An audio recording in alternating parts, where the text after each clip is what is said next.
The Philadelphia Flyers have made their second selection of the 2025 NHL entry draft, and it's a shocking one. Flyers used pick 22 and 31 that they got in previous deals and previous trades from past years, traded up with the Pittsburgh Penguins at 12th overall. So they had 6 and 12. At 6, they got Porter Martone. Check out that video also on our channel, going over the Porter Martone pick from Kyle.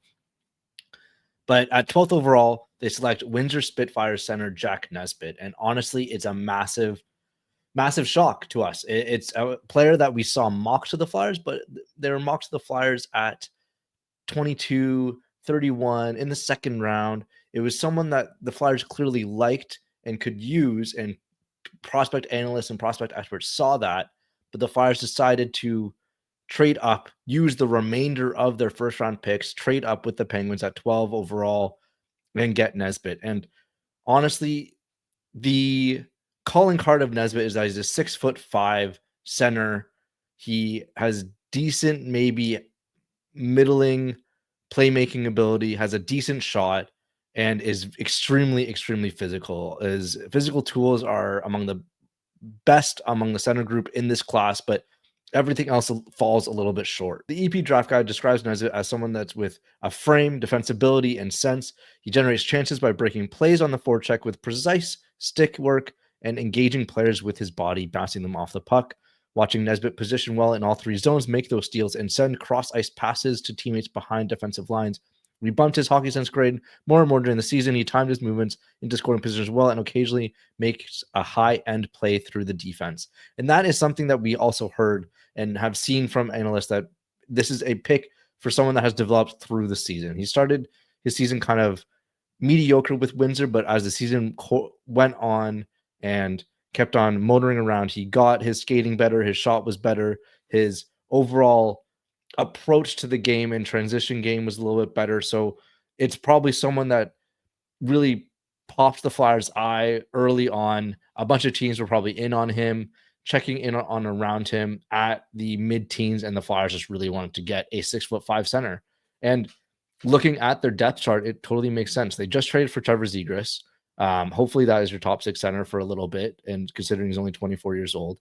You have Jet Luchenko to be a two-way guy as a middle 6 center, and then now in the long term, they hopefully are hoping Nesbitt becomes something in the NHL, and he becomes somewhat of a third-line guy at best. Some people say second-line center if he develops his skills a little bit more, but that's really the type of player that we're talking about here. And I think the first reaction that everyone has, and I have personally, is that it's just a lot of assets to give for that type of player. I could have lived with Nesbitt at 22 and 31, been like, okay, they need size. They need someone down the middle with a little bit of physicality, considering what the prospect pipeline looks like. But to trade up and potentially move out on a lot of first-round picks and first-round prospects that are worth those picks, and later on we'll see who has been selected, then to move on from those picks and to select him, I think it's just a little bit rich, and it's interesting to see. We'll hopefully hear from Danny Briere later on, but right now it's a little bit confusing why they made that selection.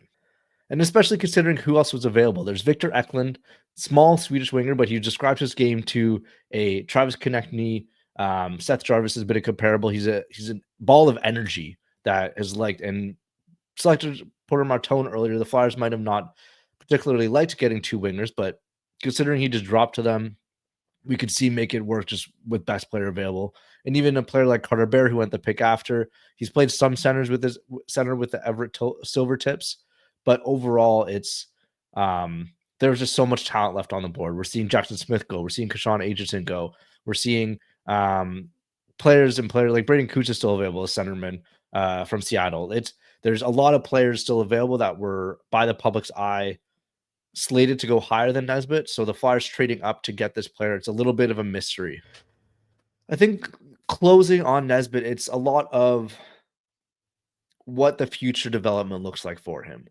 He has the size, he has the baseline skill that you kind of want to see out of some juniors player, but it's what is next. And he's probably going to be playing in Windsor next year and playing in the OHL. And let's see if his skill can kind of develop and keep this upwards trajectory, because that is the reasoning, I think, for this pick to be made. It's that you see the upgrade and improvement that he made throughout the last 18 months, throughout 12 months, last 7-8 months or so.